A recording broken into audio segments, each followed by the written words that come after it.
ನಾನು ಕೂಡ ಸಚಿವ ಸ್ಥಾನದ ಆಕಾಂಕ್ಷಿ. ಇದೇ ಮೇ 27ರಂದು 30ಕ್ಕೂ ಹೆಚ್ಚು ಶಾಸಕರು ದೆಹಲಿ ಪ್ರವಾಸ ಹೊರಡಲಿದ್ದೇವೆ ಎಂದು ಸಾಗರ ಶಾಸಕ ಬೇಳೂರು ಗೋಪಾಲಕೃಷ್ಣ ಸುದ್ದಿಗಾರರಿಗೆ ತಿಳಿಸಿದರು. ಶಿವಮೊಗ್ಗ ಜಿಲ್ಲಾ ಕೆಡಿಪಿ ಸಭೆಗೆ ಆಗಮಿಸಿದ್ದ ಅವರು ಮಾತನಾಡಿ, ಹೈಕಮಾಂಡ್ ಭೇಟಿಯಾಗಿ ನಮ್ಮ ಹಕ್ಕನ್ನು ಮಂಡನೆ ಮಾಡಲಿದ್ದೇವೆ. ಹಾಲಿ ಸಚಿವರು 3 ವರ್ಷ ಅಧಿಕಾರವನ್ನು ಅನುಭವಿಸಿದ್ದಾರೆ. ಈಗ ನಮಗೆ ಅವಕಾಶ ಮಾಡಿಕೊಡುವಂತೆ ಹೈಕಮಾಂಡ್ಗೆ ಮನವಿ ಮಾಡಲು ತೀರ್ಮಾನಿಸಿದ್ದೇವೆ. ನಾವು ಕೇವಲ ಸಚಿವ ಸ್ಥಾನದ ವಿಚಾರವಾಗಿ ಮಾತನಾಡಲು ಹೊರಟಿದ್ದೇವೆ. ಸಿಎಂ ಸ್ಥಾನ ಬದಲಾವಣೆ ಕೇಂದ್ರಕ್ಕೆ ಬಿಟ್ಟ ತೀರ್ಮಾನ. ಕಳೆದ ಬಾರಿಗಿಂತ ಈ ಬಾರಿ ಹೆಚ್ಚು ಶಾಸಕರು ದೆಹಲಿ ಪ್ರವಾಸ ಕೈಗೊಂಡಿದ್ದು, ನಮ್ಮ ಮನವಿಗೆ ಸ್ಪಂದಿಸದಿದ್ದಲ್ಲಿ ಮುಂದಿನ ಯೋಜನೆಗಳು ಬೇರೆ ಇದೆ ಎಂದು ಎಚ್ಚರಿಕೆಯನ್ನು ನೀಡಿದರು.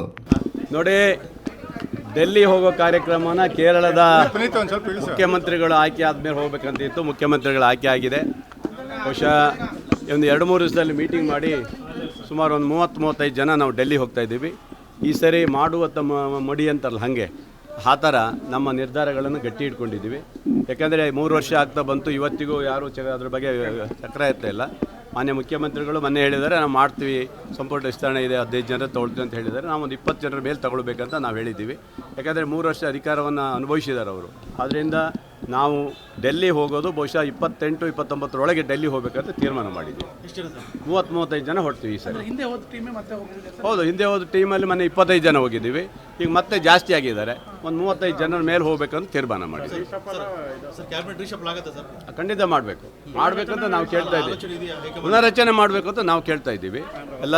ಹೌದು, ಹೊಸ ಅಂತಲ್ಲ, ಇದು ಇದ್ದವ್ರು ತೆಗೆದುಕೊಡಿ ಅಂತ ಭಾಳ ಜನ ಆಗಿದಾರಲ್ಲ. ಏನೋ ಇವತ್ತು ಅವರೇ ಇರಬೇಕಂತ ಏನಿಲ್ಲಲ್ಲ. 3 ವರ್ಷಗಳಿಗೆ ಅವಕಾಶ ಕೊಟ್ಟಿದ್ದೀವಿ, 6 ತಿಂಗಳ ಎಕ್ಸ್ಟ್ರಾ ಕೊಟ್ಟಿದ್ದೀವಿ. ಹಾಗಾಗಿ ಮತ್ತೊಂದು ಅವಕಾಶವನ್ನು ರಾಜ್ಯದಲ್ಲಿ ಶಕ್ತಿಯುತ ಮತ್ತು ಕಾಂಗ್ರೆಸ್ ಪಕ್ಷ ಆಗಬೇಕಾದ್ರೆ ಅದಕ್ಕೆ ಇವತ್ತು ತೀರ್ಮಾನವನ್ನು ಮಾಡಬೇಕು. ಸಿಎಂ ಬದಲಾವಣೆ ಮಾಡೋದು ನಮ್ಮ ಕೈಲಿಲ್ಲ, ಅದು ರಾಷ್ಟ್ರೀಯ ನಾಯಕರ ಕೈಯಲ್ಲಿ ಇಲ್ಲ. ಅದ್ರ ಬಗ್ಗೆ ಇಲ್ಲ, ನಮ್ಮ ಹಕ್ಕುಗಳಿಂದ ನಾವು ಕೇಳ್ತೀವಿ. ಸಿಎಂ ಬದಲಾವಣೆ ನೀವು ಅವ್ರನ್ನ ಕೇಳ್ಕೋಬೇಕು, ಅಷ್ಟು ಬಿಟ್ಟರೆ ನಮಗೆ ಇದನ್ನು ಖಂಡಿತ ಕೊಡಬೇಕು. ಕೊಡದೆ ಹೋದರೆ ನಾವು ಉಗ್ರವಾದಂಥ ನಮ್ಮದು ಮುಂದಿನ ತೀರ್ಮಾನಗಳಿದ್ದಾವೆ ನಮ್ಮ ಹತ್ರ. ಅದೇ ಬಿಡಲ್ಲ ನಾವು. ಇನ್ನೊಂದು 15 ದಿವಸದೊಳಗೆ ನಮಗೆ ಒಂದು ಅವಕಾಶ ಕೊಡಬೇಕು. ಇಲ್ಲ ಅಂತ ಹೇಳಿದ್ರೆ ನಮ್ಮ ಬೇರೆ ವಿಚಾರ ಬೇರೆ ಇದೆ, ಅದನ್ನು ಮುಂದೆ ತೀರ್ಮಾನ ಮಾಡಿ ನಿರ್ಧಾರ ತೆಗೆದುಕೊಳ್ತೀವಿ ನಾವು.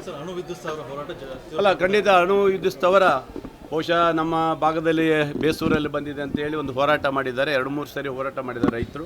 ನಾನು ಎಲ್ಲ ರೈತ ಬಾಂಧವರಿಗೆ ಹೇಳೋಷ್ಟೇ, ಎಲ್ಲರೂ ಗಾಬರಿ ಆಗುವಂಥ ಪ್ರಶ್ನೆ ಇಲ್ಲ. ಅದನ್ನು ಯಾವುದೇ ಮಾಹಿತಿ ನಾವು ಇನ್ನೂ ಮಾಡಿಲ್ಲ. ಇದು ಸ್ಯಾಂಕ್ಷನ್ ಆರ್ಡ್ರು ಏನೂ ಬರಲಿಲ್ಲ. 5 ಜಿಲ್ಲೆಯಲ್ಲಿ ಕೇಳಿದ್ದಾರೆ, ಹಾಗೆ ನಮ್ಮ ಜಿಲ್ಲೆಯಲ್ಲೂ ಕೇಳಿದ್ದಾರೆ. ಹೆಲಿಕಾಪ್ಟರ್ ಬಂದು ಸರ್ವೆ ಮಾಡಿದ್ದಂತ ಹೇಳಿದಕ್ಕೆ ಹೆದರ್ಕೊಂಡಿದ್ದಾರೆ. ಹೆಲಿಕಾಪ್ಟರ್ ಬಂದಿರೋದೇ ಬೇರೆ, ಅದಕ್ಕಲ್ಲ. ಅದು ಭೂಮಿಯಲ್ಲಿ ಖನಿಜ ಏನಾರಿದೆ ಅದು ನೋಡಲಿಕ್ಕೆ ಸಿದ್ದಾಪುರದಲ್ಲೂ ಬಂದಿದೆ, ನಮ್ಮ ಇಡೀ ತಾಲೂಕು ಆಗಿದೆ, ಬೇರೆ ಭಾಗದಲ್ಲೂ ಮಾಡಿದ್ದಾರೆ. ನಾನು ರೈತರಿಗೆ ಹೇಳೋದಿಷ್ಟೇ, ನೀವು ಯಾರೂ ಹೆದರ್ಕೊಳ್ಳುವಂಥ ಅವಶ್ಯಕ ಇಲ್ಲ. MLA ನಾನಿದ್ದೀನಿ, ಮಂತ್ರಿಗಳು ನಾವು ಇದು ಬದುಮುಗಿರಪ್ಪ ಇದ್ದಾರೆ, ಎಲ್ಲರೂ ಸೇರಿ ಇದನ್ನು ಖಂಡಿತವಾಗಿ ಮಾಡ್ಲಿಕ್ಕೆ ಬಿಡುವುದಿಲ್ಲ ಅಂತ ಹೇಳಿದ್ದೀನಿ. ಧೈರ್ಯ ಅಲ್ಲ, ಅವ್ರಿಗೆ ಭಯ ಇದೆ ರೈತರಿಗೆ.